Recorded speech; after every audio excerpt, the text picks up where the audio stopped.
Brian McKnight, singer-songwriter, 16 Grammy nominations. An Evening with Brian McKnight, a live collection featuring Brian's biggest hits, as well as his new hit single, Everything, coming out on CD, DVD, Blu-ray, digital this Friday, September 23rd, everywhere music is sold. When you can sing anything and you can play anything, you can play and be a part of a lot of different acts. You've been with Mace, you've been with P. Diddy, you've been Mary J. Blige, Justin Timberlake, Nelly, Vanessa Williams, just to name a few. Wow. Good to have you in here, Brian. Good to be here. Yeah? I'm just wondering, where's the cowboy helmet? It's over there. It's Boy. way over there. See, that's just wrong. Are you all in on the Cowboys? Yeah. You know, since I was 8 years old, and every summer, you know, I'm like, okay, this year, I'm just going to let it go. It's not going to affect my Mondays or my week. And the minute we start playing, it's like, Have the Cowboys ever made you cry? not cry, but they have affected my entire week several times. Does your wife understand what the Cowboys mean to you? Yes, but she's a Seahawks fan. So she doesn't really care. She can understand how I'm tormented, but at the same time, especially when the Seahawks were really good, they're still really good.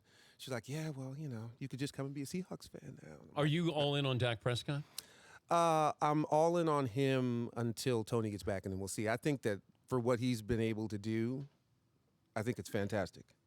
You know, I guess we'll see. I mean, I heard you guys say the rookie wall is going to happen, or somebody said that this morning on TV. I'm like, yeah, till then, I mean, who else are we going to play? I don't know anybody else that's going to. Have you played the anthem at Texas Stadium? Not at that particular stadium yet, but the other one. I've done it several times. Ever been, like I talked to Darius Rucker about this. He did the anthem in Buffalo a week ago. And he said you want to make sure you get in the right pitch to start because we don't want to go Carl Lewis. What did you think when you heard Carl Lewis sing the anthem?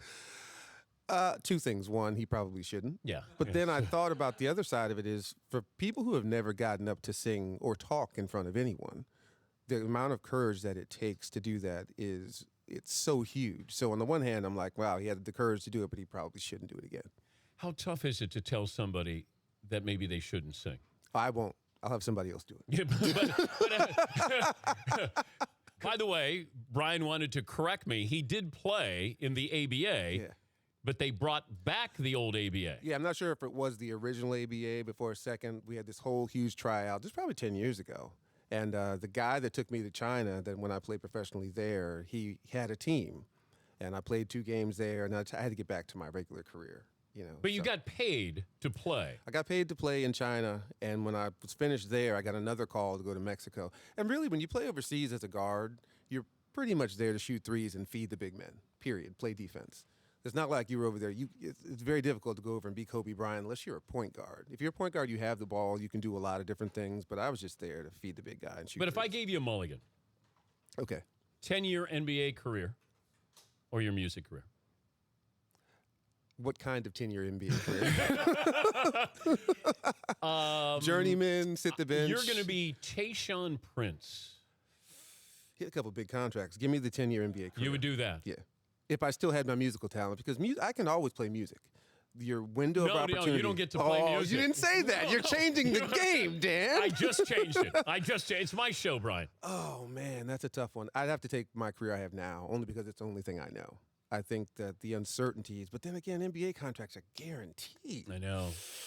Music careers aren't. They're not. They're not. Most talented person you ever perform with. And that I know it might not be fair to the other people, but was there one where you just went, oh boy? Wow. Stevie. Stevie Wonder is the most talented person I've ever performed with. Hands down. Because I would imagine that you're going, I'm performing with Stevie. Like in your head, you're saying. You know what's crazier than that? When your heroes text you. So I get a text from David Foster, who's one of the greatest producers ever in the world, just saying, hey, Brian, we're down in the lobby. Come down and let's hang out.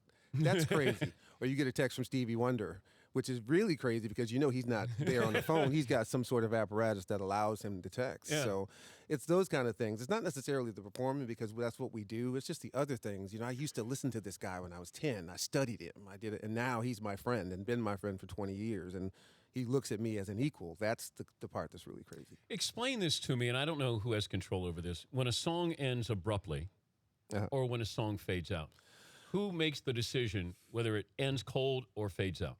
The producer. But you have no... Well, I'm the producer, so. Oh. So it just really depends on the song. But why would it fade out? Tell me the difference in why a song ends cold and leaves you with something and then fades out and leaves you with something different. I prefer the fade out because when you're recording a song, you don't know what other good things are going to happen. But there's also a mathematical equation that goes with it. At about 3:20, that's when you need to be out. 3 minutes and 20 seconds at this point is... People can't just handle much more than that. So if you have a fade, whatever you do, make sure it's before about 3:20. The Beatles had it right with the length of songs? Well, they were shorter then. There was a much shorter attention span back there. So then I think it was about 2:45 in the 60s. So there's a lot more math and a lot more analytical thinking that goes into how long a person can actually handle a song. And then, of course, there's advertising, but that's a whole different thing. Prince or Michael Jackson? Oh, see, I'm a musician. I'm going with Prince. Prince? Yeah. But they're both awesome. It's 1A, 1B. Did you work with Prince at all? I didn't work with Prince. I did a couple of things with Michael Jackson. It's just But weird. wasn't there a rivalry a little bit? Didn't Michael ask Prince to be on an album, and then Prince goes... I wasn't there. I don't know. That's how I look at things. If I don't know, I'm not going to say that I know, or I'm not going to speculate. I think they both had incredible careers, very different careers. Yeah. And I think if you ask either one of them if they'd rather be the other person, neither one of them would say yes. Prince always fascinated me. Right. Just everything about him. The mystery to him, that he would pop up and do something. He would do a small concert with his back to the audience. And yeah, I think that when we lost Prince, we lost, quite frankly, the most talented person musically that ever walked the face of the earth. Period.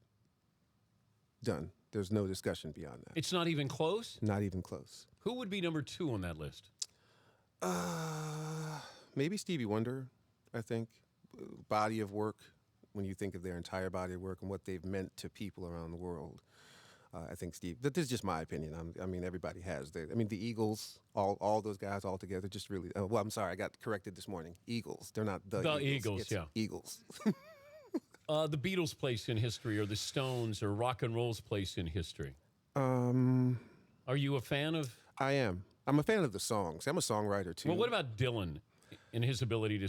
Do you understand Dylan? I do, because of the time period. We were dealing with so many different things in the 60s. Of course, I say I wasn't born yet, but when you look back at that 10-year period, we needed someone to be the voice of what was happening. So we had Dylan, we had Marvin Gaye, we had, Janis Joplin, all those people who were dealing with things that I think nowadays what seems to be very frivolous. We have lots of things going on, but do nobody... we have a voice?